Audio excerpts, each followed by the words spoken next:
Hey guys, came for 15, back at it with another video for you guys, back with another episode review of the final episode of season one of Jack of All Trades.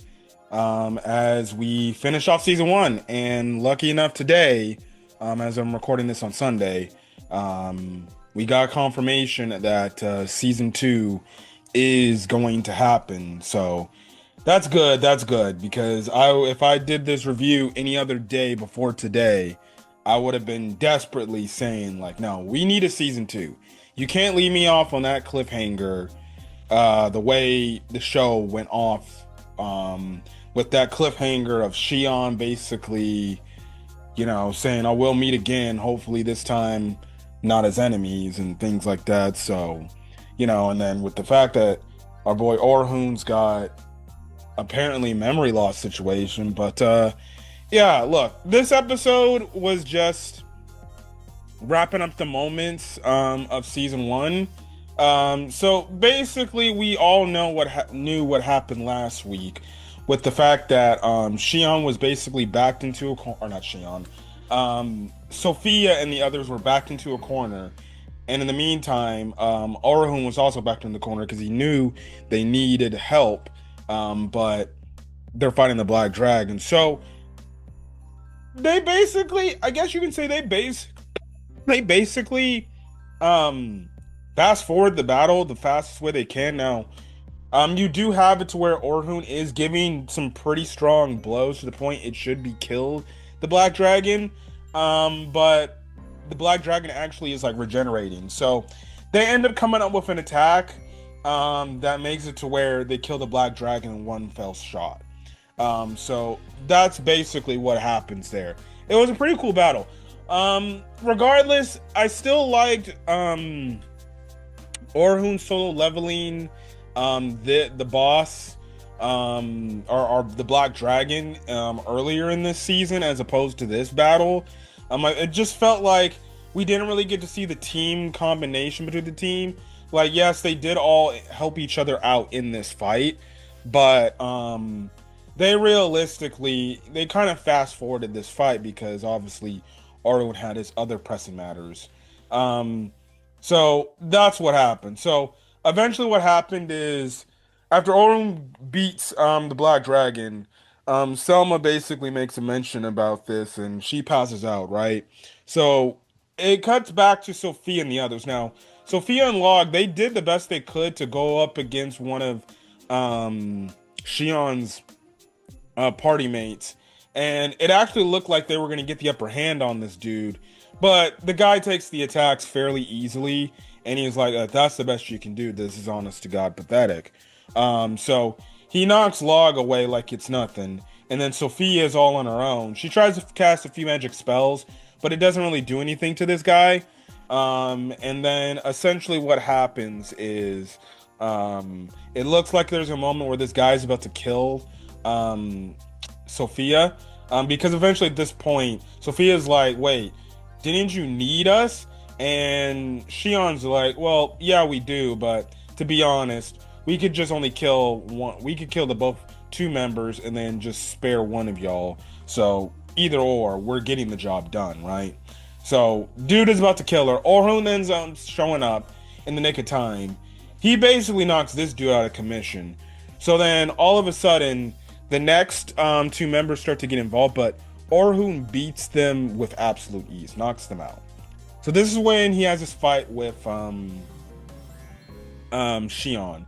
Now at first I was gonna think like, oh, the type of thing, but they did the typical anime trope where, oh, because this character has a hood, I can't see their face, which it's like, oh, okay, we're going this story, this plot line, but but essentially they're covering each other, right?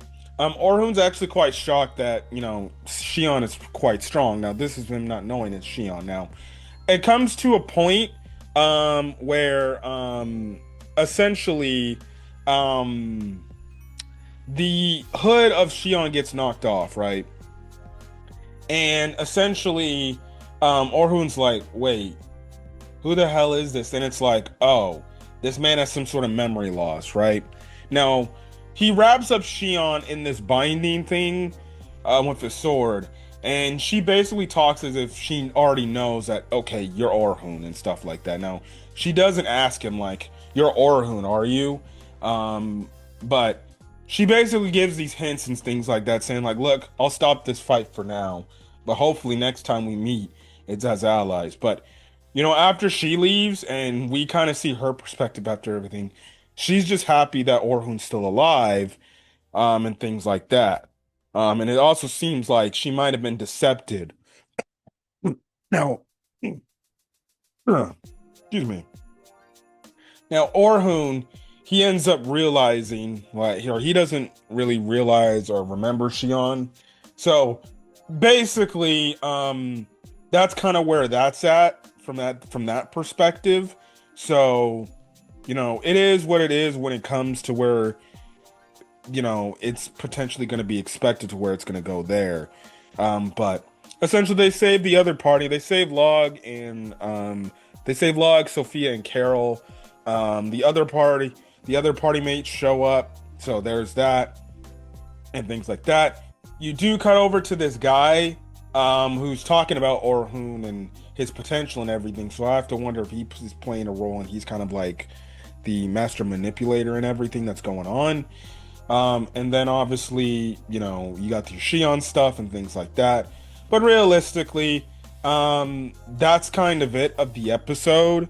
Basically, Orhun goes in to train Log, Carol, and Sophia as they go into the dungeon because obviously Orhun's like, well, you guys still got a lot to learn, but also I still got a lot to learn because I got to make sure it's my promise that I protect everybody that I care about. So they go into the dungeon.